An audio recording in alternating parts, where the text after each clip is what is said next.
The dust kicked up by the tires settled slowly on the long road to the ranch, painting the twilight in shades of amber and gold. Inside the main house, the king of country stared at a glowing screen that was about to shatter a 30-year-old memory. The Texas evening was settling in with that particular kind of heaviness that only happens in the hill country, a mixture of humidity and the cooling earth releasing the heat of the day. George sat on the wide wraparound porch of his ranch house, the wood beneath his boots worn smooth by years of pacing and quiet contemplation.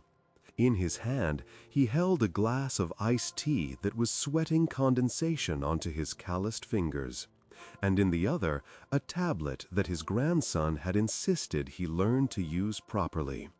The crickets were just beginning their nightly symphony, a rhythmic chirping that usually brought him a sense of immense peace, a reminder that the world was turning exactly as the good Lord intended. But tonight, the peace was fragile, hanging by a thread that was about to be snapped by a few lines of digital text. George was not a man who spent his time trawling through the internet. He preferred the tactile feel of a guitar neck or the leather of a saddle, things that were real and solid and didn't change with the refresh of a page. However, his management team had been pushing him to engage, to see the outpouring of love for his latest album, a collection of songs that went back to his roots, stripping away the modern production to leave just the voice and the story. With a sigh that ruffled his mustache, he had unlocked the device and opened the social media application, scrolling past the photos of rodeos and promotional shots until he reached the comments section under a video of him discussing his career highlights. There were thousands of them. People from Germany, from Brazil, from small towns in Ohio and big cities in Japan, all sharing how a certain melody had carried them through a divorce, or how a ballad had been the first dance at a wedding that lasted 50 years. He read them with a humble half-smile, his blue eyes crinkling at the corners. It was gratifying, in a quiet way, to know that the work meant something. He scrolled slowly, his finger hovering over the glass, reading names he would never know and stories he would never fully comprehend. And then his finger stopped. It wasn't a long comment. It didn't have the emojis or the exclamation points that many of the others had. It was buried deep in the thread, posted by a user with a generic profile picture of a sunset and the username sarahj_texas89. The timestamp showed it had been posted only 3 hours ago. George adjusted his glasses, leaning forward slightly as the fading light of the sunset cast long shadows across the porch. He read the words once. Then he blinked, his heart skipping a beat in his chest.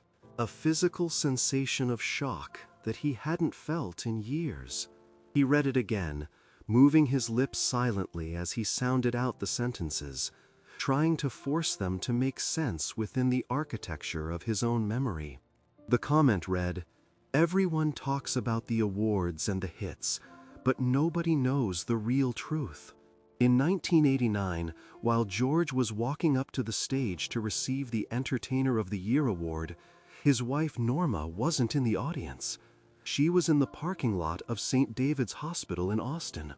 She was holding the hand of my dying father, a man she didn't even know, because we didn't have any family, and he was terrified to go alone. She stayed with us until the end. George, if you read this, I never told you, but your wife is the closest thing to an angel this earth has ever seen. George lowered the tablet to his lap. The screen went dark as the device went to sleep, leaving him staring into the gathering gloom of the Texas night. The sounds of the ranch, the distant lowing of a cow, the rustle of the wind in the oak trees, seemed to fade away, replaced by a high-pitched ringing in his ears. 1989. The year washed over him like a tidal wave, pulling him back through the decades. He closed his eyes, and suddenly he wasn't on his porch in his 60s, comfortably retired and looking back. He was 37 years old, standing in the blinding glare of the spotlight, the roar of the crowd washing over him like physical heat. He could smell the hairspray and the stale perfume of the auditorium, could feel the tightness of his tuxedo collar and the sweat trickling down his back. It was the night he had won the big one, Entertainer of the Year. It was the validation he had worked for, the moment that said he wasn't just a singer, he was a force. He remembered the walk to the stage. He remembered the way the light caught the rhinestones on the dresses of the women in the front row. He remembered the handshake from the presenter, the weight of the trophy, cool and heavy and sharp-edged. And he remembered looking out into the sea of faces, searching for the one face that mattered. He had looked for Norma. He had wanted to lock eyes with her, to share that split second of triumph that said, "We did it." All those miles, all those cheap motels, all those nights apart, it was for this. But the seat next to his manager had been empty. The memory shifted, moving from the stage to the hotel room later that night. The adrenaline had been crashing, leaving him wired but exhausted. He had walked into the suite, the trophy dangling loosely in his hand, expecting a celebration. Instead, he had found the room dark, the curtains drawn tight against the city lights. Norma was lying in the bed, the covers pulled up to her chin. "Norma," he had whispered, the disappointment tasting bitter in his throat. She had stirred, turning over slowly. In the sliver of light from the hallway, she looked pale, her eyes tired. "I'm sorry, George," she had said, her voice raspy. "It's a migraine. The lights, the noise, it just hit me like a freight train right before the show started. I had to come back and lie down." George remembered the surge of concern that had washed away his disappointment. He had sat on the edge of the bed, placing a hand on her forehead. It was cool to the touch. "Do you need a doctor? Should I get some ice?" "No," she had said, reaching out to squeeze his hand. Her grip had been surprisingly strong, almost desperate. "I just need to sleep. Did you win?" "I did," he said softly. "Entertainer of the Year." "I knew you would," she whispered, closing her eyes. "I'm so proud of you, George, more than you know." He had stayed up for a while, drinking a beer by the window, looking at the trophy and feeling a strange hollowness. He had assumed it was just the letdown after the high. He had assumed his wife, his partner, the love of his life, was simply suffering from a headache. For 30 years, that had been the truth. That had been the history. Norma had a migraine. She missed the biggest night of his career because she was in pain. Now, sitting on his porch 3 decades later, the tablet resting heavy on his knees, George felt the ground shift beneath him. The comment from Sarah J. changed everything. If what this woman said was true, Norma hadn't been in the hotel room with a migraine. She had been at a hospital, in a parking lot, with a dying stranger. Why? The question hung in the humid air. Why would she lie? Why would she rob herself of that moment of glory and then rob him of the truth of her actions? George Strait was a man who valued honesty above all else. His songs were about truth, the hard truth of heartache, the simple truth of love, the gritty truth of the rodeo. He had built a life on being straight with people. The idea that Norma, the woman who was his compass, his anchor, had kept a secret of this magnitude for 30 years was disorienting. He picked up the tablet again, waking the screen. He stared at the username, Sarah J _Texas 89. He needed to know. He couldn't just let this sit there as a digital ghost story. He needed to look into the eyes of the past and see what was really looking back at him. He stood up, his knees popping slightly. The ice in his tea had melted completely, leaving a watery, brown ring on the wooden table. He walked into the house, the screen door slamming shut behind him with a familiar thwack. The house was quiet. Norma was in the kitchen, humming softly to herself as she arranged some wildflowers in a vase. She looked up as he entered, her smile easy and warm, the same smile that had captivated him in high school, the same smile that had weathered every storm of fame and fortune. "You look like you've seen a ghost, George," she said, wiping her hands on a dish towel. "Everything all right with the cattle?" George looked at her. He really looked at her. He saw the lines around her eyes, the silver in her hair, the gentle curve of her shoulders. He saw the woman who had raised his children, who had packed his suitcases, who had stood in the wings while he took the bows. And for the first time in years, he wondered if he really knew her at all. "The cattle are fine," he said, his voice sounding rougher than usual. "Just reading some things online." "Don't read the comments, George," she chided gently, turning back to the flowers. "You know it's just a bunch of noise, people saying things they don't mean." "Sometimes they say things they do mean," George said, walking over to the kitchen island. He placed the tablet on the granite countertop, face down. He wasn't ready to show her yet. He wasn't ready to confront her. He needed to be sure. He needed to verify. Because if this was true, if she had truly skipped the CMA Awards to hold a dying man's hand in a parking lot, then the woman standing in front of him wasn't just a good wife.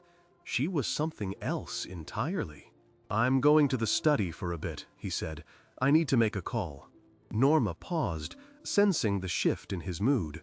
She looked at him with a question in her eyes, but she didn't press.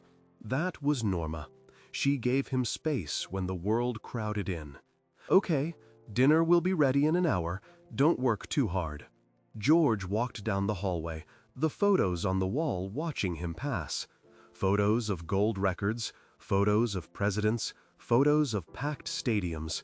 But his eyes were drawn to a small, framed photo from 1989. It was taken the morning after the awards. He was holding the trophy, smiling broadly. Norma was beside him, wearing sunglasses, her smile tight. He had always thought she was just recovering from the migraine. Now, looking at the picture, he saw something else. He saw exhaustion. He saw a profound, deep sadness hidden behind the dark lenses. He saw the weight of a secret. He entered his study and closed the heavy oak door, engaging the lock. He sat at his desk, surrounded by the memorabilia of a legendary career, and felt incredibly small. He picked up the tablet again. He had to find Sarah J. He didn't know how to send a private message, not really. He usually left that to his publicist. But this couldn't go through a publicist. This couldn't go through a manager. This had to be man to man, or rather, man to woman. He fumbled with the interface, his thick fingers tapping, searching for the message button. He found it. The cursor blinked at him, waiting. "What do you say to a ghost from the past?" He typed slowly, hunting and pecking the keys. "Dear Sarah, my name is George Strait. I am writing this myself. I just read your comment on the video. I need to speak with you. It is about 1989. It is about my wife. Please, if you are reading this, reply to me. I need to know if what you said is true. I need to know about your father. Sincerely, George." He hit send. The message swooshed away into the digital ether. George sat back in his leather chair, the silence of the room pressing in on him. He felt like a detective in his own life, peeling back the layers of a story he thought had already been written. He waited. Minutes turned into an hour. He stared at the screen, watching the battery indicator tick down. He thought about going back to the kitchen, about just asking Norma directly, Did you lie to me?" But he couldn't. If she had kept it secret this long, she had a reason, a powerful reason.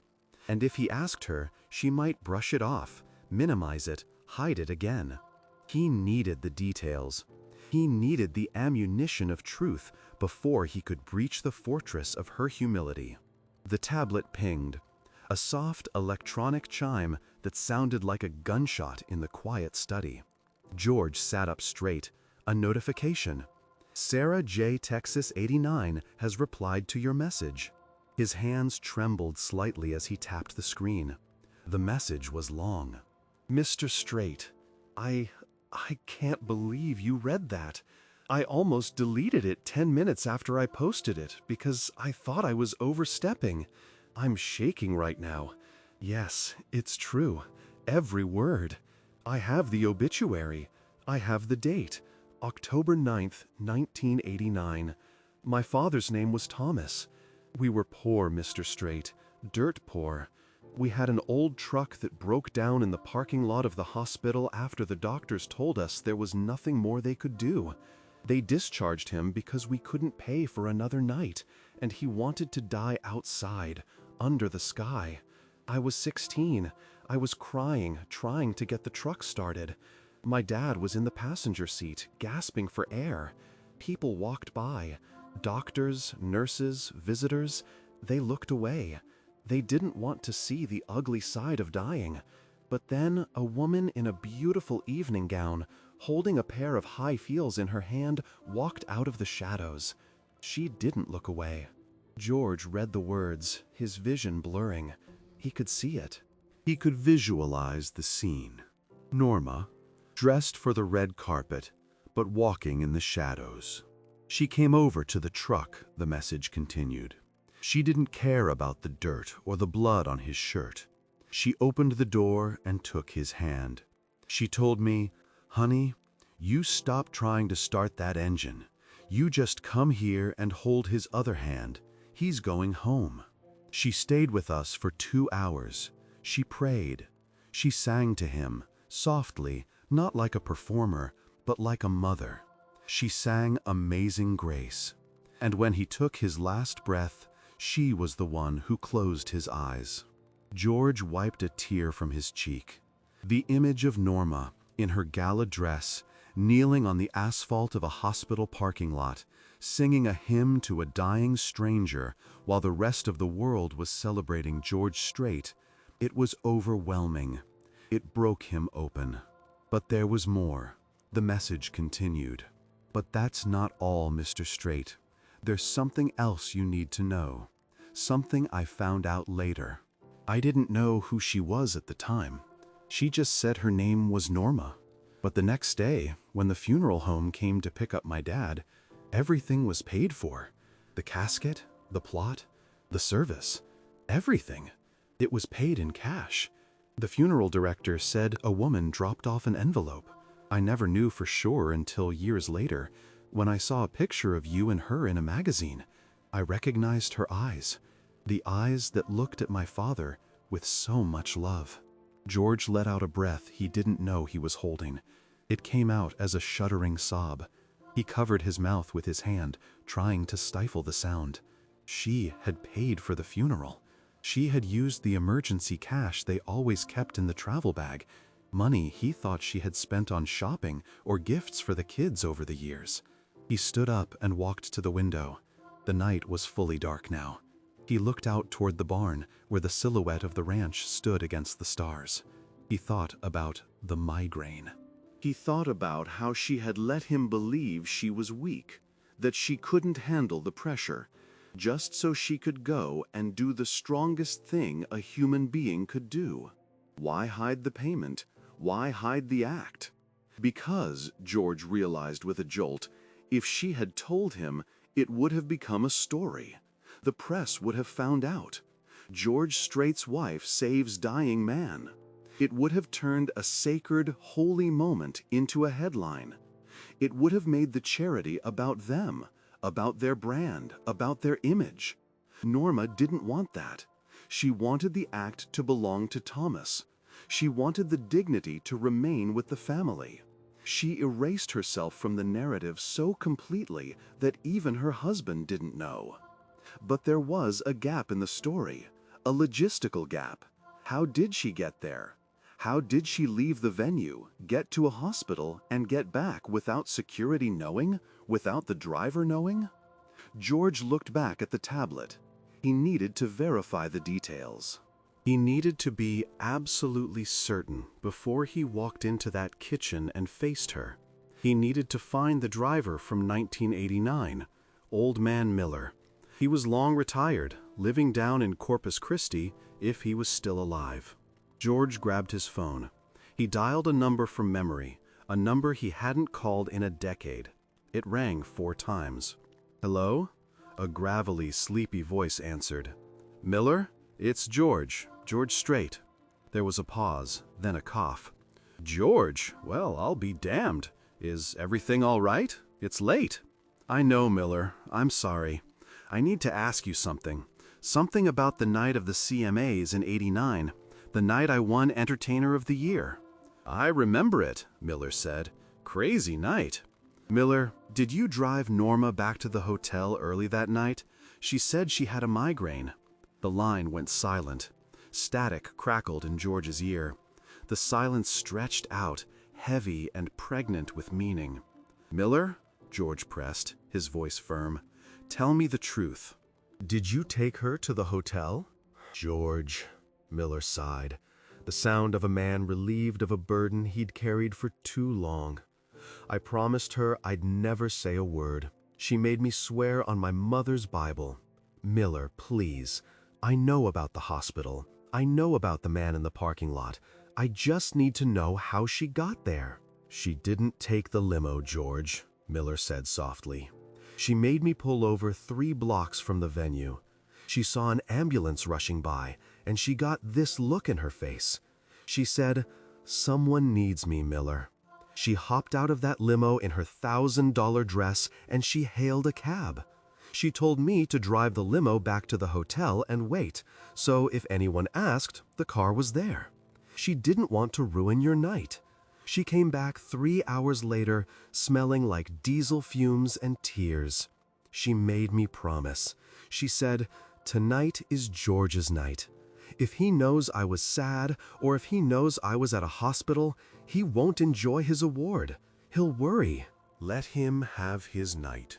George closed his eyes, the tears flowing freely now. "She protected me," he whispered. "She always did, boss," Miller said. "She always did." George hung up the phone. He stood in the center of his study, surrounded by gold records that suddenly felt like tin. The real gold was in the kitchen, arranging wildflowers in a vase. The real gold was the woman who had walked into the darkness while he was basking in the light. He knew what he had to do. He had to finish the investigation. He had to find the grave. He had to see it with his own eyes. He couldn't just rely on a text message and a phone call. He needed to touch the stone. He needed to connect the dots completely, so that when he finally spoke to Norma, he could show her that he understood the magnitude of her heart. He looked at the calendar on his desk. Tomorrow was Sunday. He would tell Norma he was going for a drive to check on some property near Austin. It wasn't a lie, not really. He was going to check on an investment in the human soul that his wife had made 30 years ago. George wiped his face with his sleeve. He felt a strange sensation in his chest. It was a mixture of shame for his own ignorance and a pride so fierce it felt like it could burn the house down. He unlocked the study door and walked back out into the hallway. He could smell the roast beef cooking. He could hear the faint sound of the radio in the kitchen. He walked to the doorway of the kitchen and leaned against the frame, watching her. She was chopping carrots now, her movements rhythmic and efficient. She didn't know that her secret was out. She didn't know that the migraine of 1989 was about to become the most beautiful song George Strait had never sung. He watched her and he planned. He would find the grave of Thomas. He would find Sarah J. And he would do something that would honor this secret without betraying the humility that birthed it. But first, He had to survive dinner without breaking down and falling to his knees at her feet. The Sunday morning sun did not rise. It seemed to bleed into the sky, staining the horizon with streaks of violet and bruised orange. George Strait stood by the kitchen counter, nursing a cup of black coffee that tasted like ash in his mouth. The house was quiet, save for the rhythmic ticking of the grandfather clock in the hallway, a sound that usually comforted him but now felt like a countdown. He watched Norma moving about the kitchen, preparing a breakfast of biscuits and gravy, her movements practiced and graceful, a ballet of domesticity she had performed for decades. She turned to him, sensing his gaze, and offered a smile that reached her eyes. Those same eyes that had supposedly witnessed a stranger's death 3 decades ago. "You're quiet this morning, George," she said, dusting flour from her hands onto her apron. "You worried about that property investment?" George tightened his grip on the ceramic mug. The lie tasted heavy on his tongue. He had told her he was driving up toward Austin to look at a parcel of land, a potential investment for the grandkids' future. It was the kind of excuse she would never question, because it was rooted in his nature as a provider. "Yeah," he rasped, clearing his throat. "Just want to make sure the water rights are clear. You know how it is." "Well, don't take too long," she said, walking over and placing a soft hand on his forearm. The touch burned him. It was the touch of a saint, and he felt like a sinner for not knowing the depth of her holiness. "Drive safe. Call me when you get there." He nodded, unable to speak, and kissed her on the forehead. Her skin smelled of lavender and baking powder.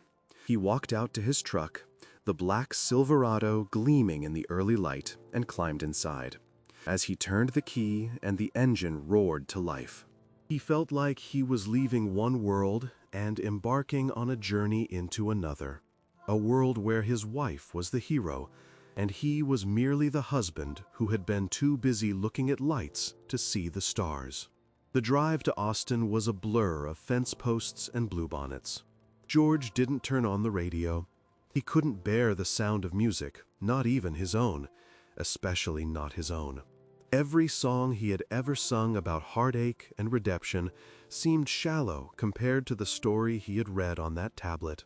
He drove with one hand on the wheel, his eyes scanning the road, but his mind was 30 years in the past.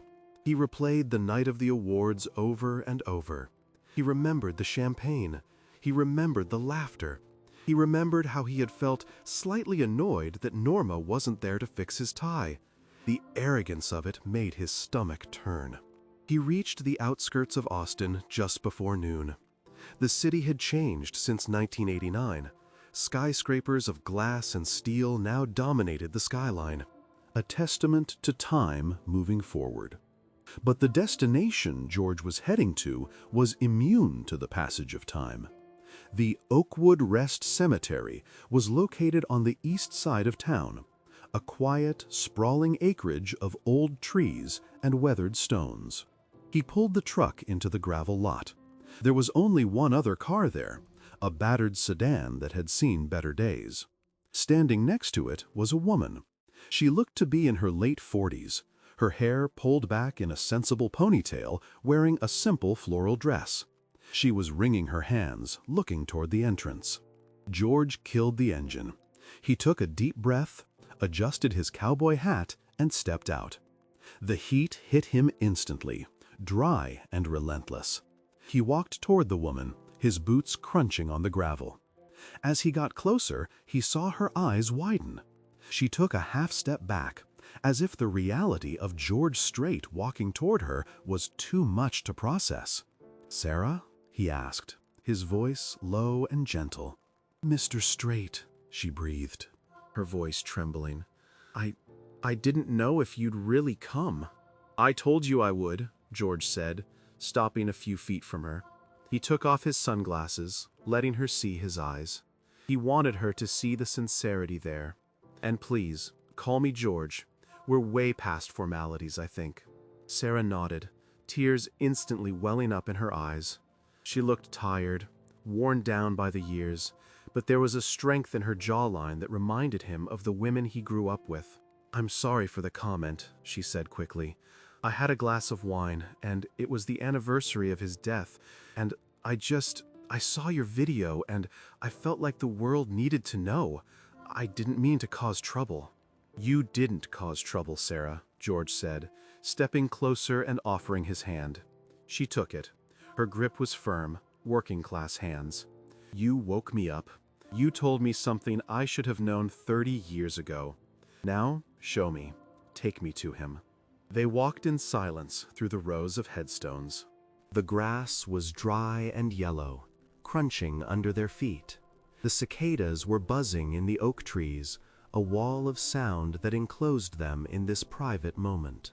Sarah led him toward the back of the cemetery, to a section where the stones were modest, flat markers mostly. She stopped in front of a gray granite headstone. It was clean, well-maintained. Fresh flowers, yellow roses, were placed in a vase attached to the base. George looked down. Thomas J. Reynolds, 1938 to 1989. Beloved father, he walks with God. George took off his hat and held it against his chest.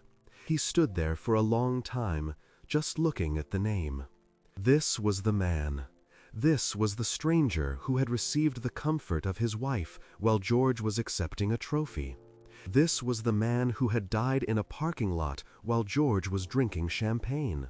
"Tell me," George whispered, not taking his eyes off the stone. "Tell me everything. Don't leave anything out. I need the details, Sarah. I need to see it." Sarah took a breath, wiping her eyes with the back of her hand. "It was hot that night, too," she began, her voice shaky but gaining strength as the memory took hold. "Unseasonably hot for October. We had been at St. David's for 3 days. The doctors, they were kind, but they were firm.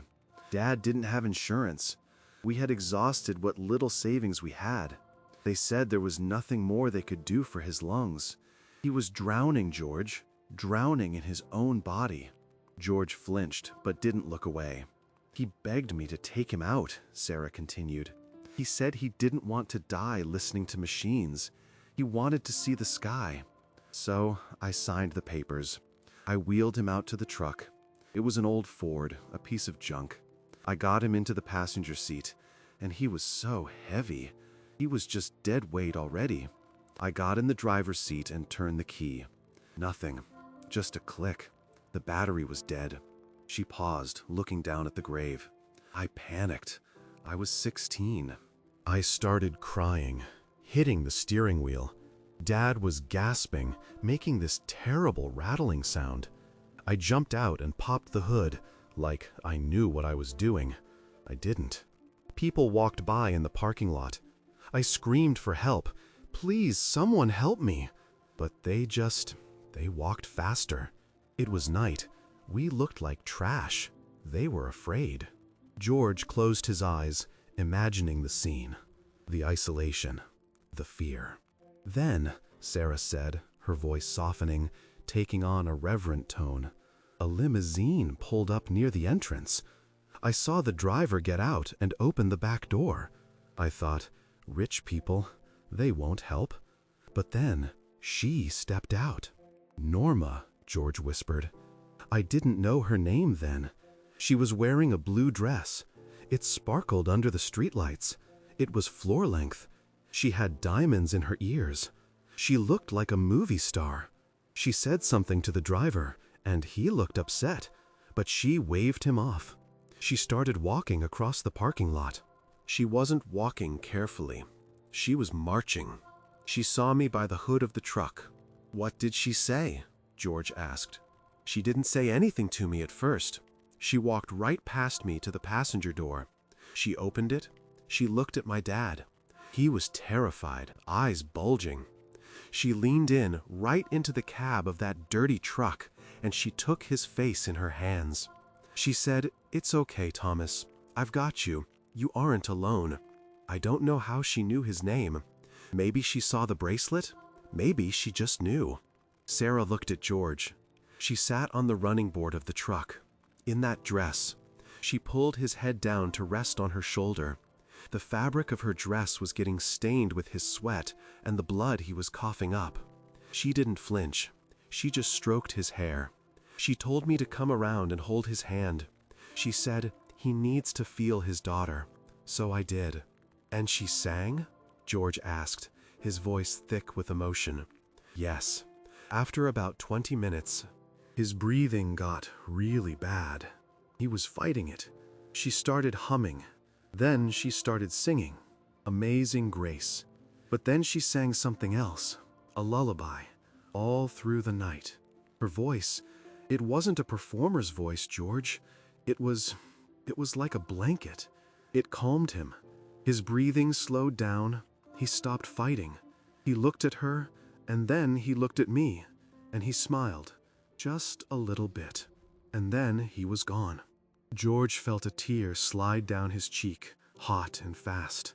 He could hear Norma's voice in his head, singing that lullaby to their children. The intimacy of it was staggering. She had given this stranger the same tenderness she gave their own blood. She stayed, Sarah said. After he was gone, she didn't leave. She waited with me until the coroner came. She held me while I screamed. And before she left, she asked for my address. She wrote it down on a napkin from her purse. She hugged me and said, "You did good, Sarah. You walked him home." Then she walked away. Into the dark, toward the main road. I never saw her again. The silence of the cemetery was heavy. George stared at the grave, his heart breaking and expanding at the same time. But the investigation wasn't over. There was the matter of the money. "The funeral," George said. "Tell me about the payment." Sarah reached into her purse. She pulled out a yellowed, folded piece of paper. It was fragile with age. She handed it to George. It was a receipt from the funeral home. Paid in full. Cash. Amount $4,500. At the bottom, in the payer field, it simply said, "Anonymous." "I went to the funeral director the next day," Sarah explained. "I told him I didn't have any money, that the county would have to bury him." He looked at me and smiled. He said, "Young lady, a woman was here first thing this morning, waiting when I unlocked the doors. She had a scarf over her head and big sunglasses. She laid an envelope of cash on this desk. She chose the casket. She chose the plot. She paid for the flowers. She said under no circumstances were we to tell the family who she was. She said the man deserved a king's farewell." George stared at the receipt. The date was October 10th, 1989, the morning after the awards. While he was sleeping off the celebration, hungover and happy with his trophy, Norma had slipped out, gone to the bank or her stash, and driven here to ensure dignity for a man she met in a parking lot. "A king's farewell," George repeated, the irony tasting bitter. "She gave him a king's farewell. And I'm supposed to be the king of country." He handed the paper back to Sarah. His hands were shaking. "Why did you keep it secret, Sarah, for 30 years? "Because I respected her wish," Sarah said. "But last week I was diagnosed with cancer. It's aggressive. I started thinking about my life, about the people who changed it. I didn't want to die with that truth inside me. I wanted you to know what kind of woman you share your bed with. People think you're the legend, George, and you are, but she's the miracle." George looked at Sarah, really looked at her. He saw the fear of her own mortality in her eyes. He reached into his pocket and pulled out a card. It wasn't a business card. It was his personal contact card, the one he gave to family. "Sarah," he said firmly, "you are not going to fight this cancer alone. Do you understand me? You are family now. Norma made you family 30 years ago. I'm just catching up." Sarah started to cry, covering her face. "I didn't want money, George. I just wanted you to know." "I know," he said, placing a hand on her shoulder. "And because I know, things are going to change. But first, I have to go home. I have to go home and face her. I have to figure out how to tell her that I know she's an angel without clipping her wings. He turned back to the grave. He knelt down in the dirt, not caring about his jeans. He touched the cold granite of Thomas's headstone. "Thomas," he whispered, so low only the dead could hear. "Thank you. Thank you for letting her be who she is. I promise you I'm going to take care of your girl. And I'm going to spend the rest of my life trying to be half the man my wife thought I was." He stood up, dusting off his knees. The sun was high now, blazing down on them. The shadows had retreated, leaving everything exposed. "I have to go," George said to Sarah. "I have a long drive back, and I have a lot of thinking to do." "What are you going to do?" Sarah asked. George looked toward the horizon, his eyes narrowing. "I'm going to do the hardest thing a man can do, Sarah. I'm going to drop my pride. And then I'm going to give her the award she really deserves. Not a trophy, something real." He turned and walked back toward his truck, his boots heavy on the earth. He didn't look back. He couldn't. He was already writing the next scene in his head. He was imagining the drive home, the sun setting again, the house waiting. He was imagining walking into that kitchen, where Norma would be waiting with dinner, expecting a husband who had been looking at land. Instead, she was going to get a husband who had looked into the abyss of his own inadequacy and found her light shining at the bottom. The drive back to the ranch was different. The silence wasn't empty anymore. It was full of purpose. George's mind was racing, constructing a plan. He couldn't just walk in and say, "I know." That was too simple. It would embarrass her. Norma hated the spotlight. If he confronted her directly, she would shrink away, deny it, minimize it. No, he had to be smarter. He had to honor her in a way that validated her sacrifice without violating her humility. He thought about the foundation mentioned in the premise. It couldn't be a big corporate thing. It had to be personal. It had to be a secret, just like hers. A secret pact between them. As the miles rolled by, the plan formed. He would create a fund, the Thomas Fund. But it wouldn't have a website. It wouldn't have a gala. It would be a quiet stream of money, directed by Norma, for people in parking lots, for people who fell through the cracks. And he would tell her tonight. But he would tell her in a way that would make her cry tears of relief, not shame. He pulled up to the ranch gate just as the sun began to dip below the hills, painting the sky in the same amber hues as the night before. The cycle was complete. He was back where he started, but he was a different man. He drove up the long driveway, seeing the lights of the house twinkling in the dusk. He parked the truck and sat there for a moment, gripping the wheel. He looked at his hands, the hands that had held guitars, microphones, and awards. They felt empty. "Time to fill 'em up," he muttered to himself. He opened the door and stepped out into the Texas evening. The air was sweet with honeysuckle. He walked up the steps to the porch. The same porch where the comment had shattered his world 24 hours ago. He reached for the door handle, took a deep breath, and pushed it open. Norma was in the living room, reading a book. She looked up as he entered, her glasses perched on the end of her nose. "You're back late," she said, marking her page. "How was the land?" George stopped in the doorway. He looked at her, his heart pounding in his chest like a drum. He didn't walk further in. He just stood there, looking at the woman who had paid for a stranger's funeral with her own secret money, who had held a dying man while he accepted applause. "The land," George started, his voice cracking slightly. He took off his hat and held it in his hands. "The land was holy ground, Norma. It was holy ground." Norma frowned, confused. She set her book down. "George, what are you talking about? Are you feeling all right?"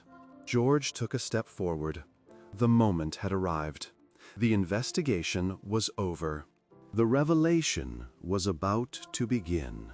"I didn't go to see land, Norma," he said, his voice gaining strength, vibrating with an emotion she hadn't heard in years.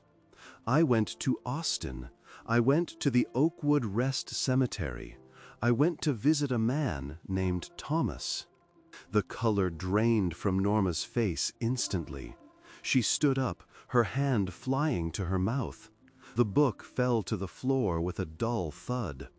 The silence that followed was louder than any cheering crowd George Strait had ever heard. The book lay on the hardwood floor between them, its pages fanned out like the broken wing of a bird.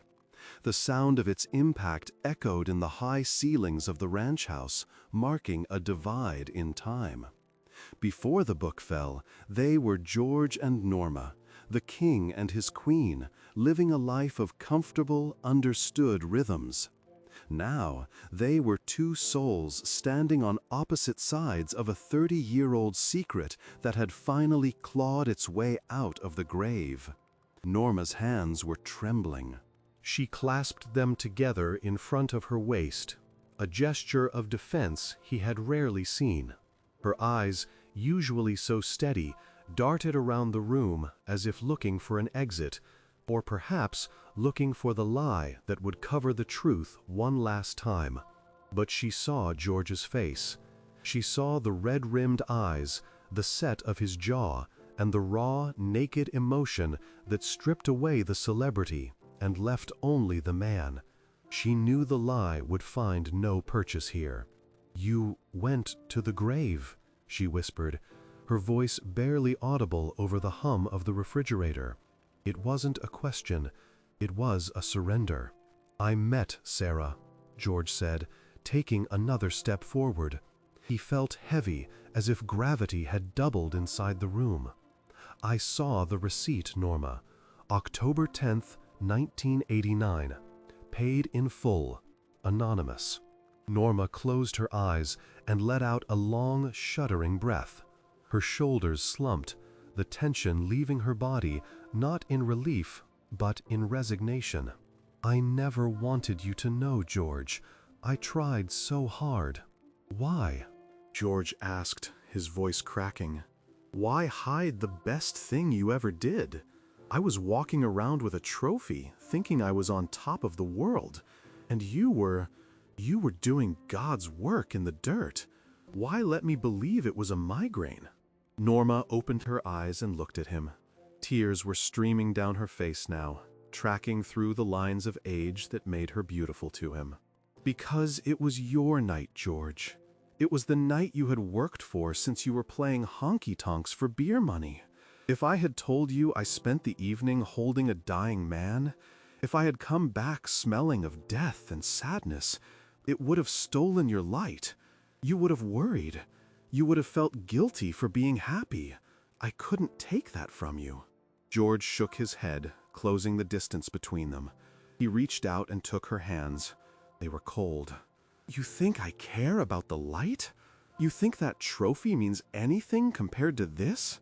Norma, you saved a man from dying alone. You saved a young girl from despair. You paid for his dignity when they had nothing. It wasn't about the money," she said fiercely, gripping his hands back. "I saw them, George. I saw that truck. I saw the panic in that girl's eyes. And I felt a pull. It was like a hook in my heart. I knew if I walked into that awards ceremony, if I sat in that velvet chair and clapped my hands, a piece of my soul would shrivel up and die. I had to go to them." "And the song?" George asked softly. "Sarah told me you sang to him."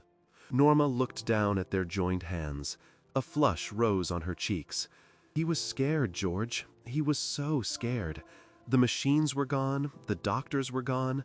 It was just the dark and the fear. I didn't know what else to do. Music is the only thing that bridges the gap, isn't it? It's what you do. I borrowed a little bit of your magic." "No," George said firmly, lifting her chin so she had to look at him. "That wasn't my magic. That was yours. I sing for tickets."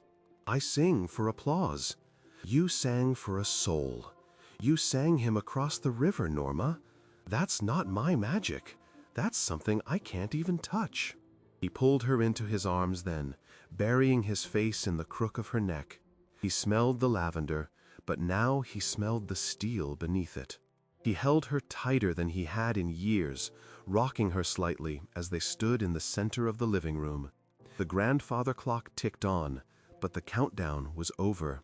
The bomb had gone off, and instead of destruction, it had revealed a treasure. "I felt so guilty," Norma mumbled into his chest, her tears soaking his shirt. "Lying to you. Every time we looked at that photo of you with the award, I felt a twinge. I felt like I had betrayed our partnership." "You didn't betray anything," George said, pulling back to look at her. "You elevated it. You carried the cross while I carried the gold. But Norma, listen to me. It's not over." She wiped her eyes. "What do you mean?" "Sarah," George said. "The daughter. She's sick, Norma. She has cancer. She's alone, just like she was 30 years ago. She told me she didn't want money. She just wanted me to know the truth before she died. But we can't leave her there." Norma's expression shifted instantly. The vulnerability vanished, replaced by the fierce, practical determination of a ranchwoman. "Where is she? Does she have good doctors? What stage is it?" "She's in Austin," George said.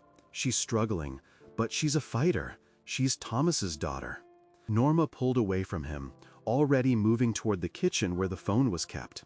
"We need to bring her here, or get her to the specialists in Houston. We have the connections, George. We have the means. We can't let that girl fight alone, not after what we share." George watched her. He watched the way she mobilized, the way her compassion wasn't a passive feeling, but an active force. He realized then that his career, his fame, his fortune, it was all just a resource for her to use. He was the engine, but she was the steering wheel. "Norma," he called out, stopping her before she reached the phone. She turned. "What?" "We're going to do more than that," George said. He walked over to the kitchen island and leaned against it. "I've been thinking on the drive back about the money you used for the funeral, about how you did it anonymously." "It was the right way," she said. "It was," George agreed, "and it's going to stay that way. But we're going to scale it up. I want to start a fund, the Thomas Fund." Norma tilted her head. "A foundation? George, you know I hate galas. I hate the press." "No press," George said, raising a finger. "No website, no board of directors, no tax write-offs that we brag about. Just a separate account. We put a chunk of the tour money in it every year, and we use it for people like Thomas, people in the parking lots of life. People who fall through the cracks where the insurance stops and the charity hasn't started. We find them, or we have people find them for us, and we pay. Cash, anonymous. We pay for the funerals, the surgeries, the rent. We just fix it, quietly." Norma stared at him. Her eyes began to shine again, a fresh wave of tears welling up, but these were different. These were tears of connection. She saw that he understood. He wasn't trying to turn her act into a PR stunt. He was trying to join her in the shadows. "You do that?" she asked, "without your name on it?" "My name is on enough things," George scoffed. "I want my heart to be on this, and my heart is you." Norma walked back to him and placed her hands on his face. "Okay," she whispered, "the Thomas Fund, but we help Sarah first." "We help Sarah first," George agreed. The next few months at the ranch were different. The quiet was still there, but the heaviness was gone. Sarah was brought to a specialist in Houston, her treatment fully covered by an anonymous donor that the hospital administration knew better than to question. George and Norma visited her, not as celebrities, but as friends of the family. They sat by her bedside, and this time George held the hand. He learned the weight of it. He learned the silence of it. One evening, late in the year, George was in his music room. He was strumming his guitar, trying to find a melody that had been eluding him. The window was open, letting in the cool winter air. Norma walked in, carrying 2 mugs of hot cocoa. She set them down on the amplifier and sat on the stool next to him. "How's the song coming?" she asked. "It's not," George admitted, resting his hand on the strings to silence them. "Everything I write feels small. I try to write about love, and it sounds like a greeting card. I try to write about pain, and it sounds like a complaint." "Maybe you're trying too hard," Norma said, taking a sip of her cocoa. "Maybe you don't need to write it. Maybe you just need to live it." George looked at his wife. He thought about the ledger they now kept in the safe, the Thomas ledger.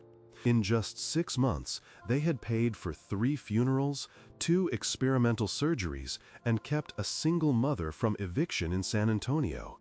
No one knew. The world still saw George Strait, the king of country, tipping his hat on stage, but George saw the ledger. "I think I'm done writing for a while," George said, leaning his guitar against the wall. "I think I'd rather just listen."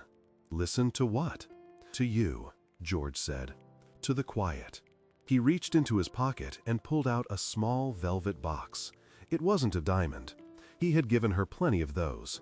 He opened it to reveal a simple silver locket. Norma took it, her fingers brushing his. She opened the locket. Inside, on one side, was the tiny, grainy photo of Thomas's grave that George had taken with his phone. On the other side, engraved in the silver, were 3 words: "He walks with God."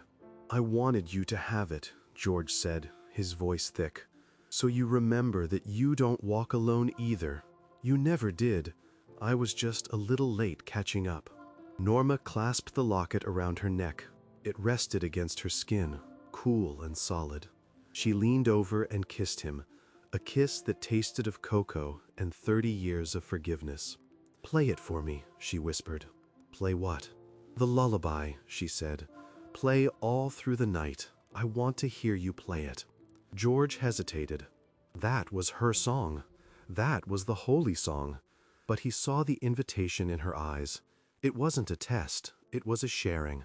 He picked up the guitar again. He found the chords, simple, ancient chords that vibrated in the wood of the instrument. He didn't sing. He couldn't. He let the guitar do the singing, the notes floating out of the window and into the Texas night, drifting over the pastures, over the hills, reaching all the way to the stars that looked down on parking lots and palaces alike. Outside, the wind picked up, rustling the dry leaves of the oak trees. It sounded like applause, but soft, reverent, the kind of applause that doesn't need hands, only hearts. George played until his fingers hurt, and for the first time in his life, he didn't feel like the entertainer of the year. He felt like a husband. He felt like a man who had finally learned the difference between being a star and being a light. And in the kitchen, the tablet sat on the counter, the screen dark, the comment from Sarah J. buried under 1,000 new ones. But it didn't matter anymore. The story wasn't on the internet. The story was in the room, in the music, and in the quiet, secret charity of 2 people who had decided that love was not a noun to be kept, but a verb to be done.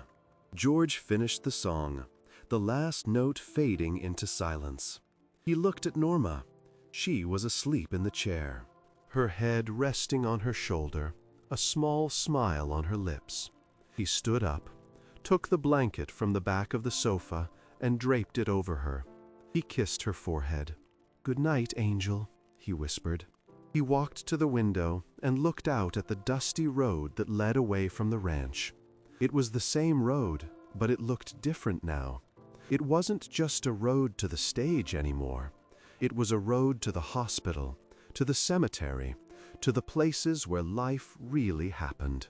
And he was ready to drive it, shotgun to the woman who knew the way.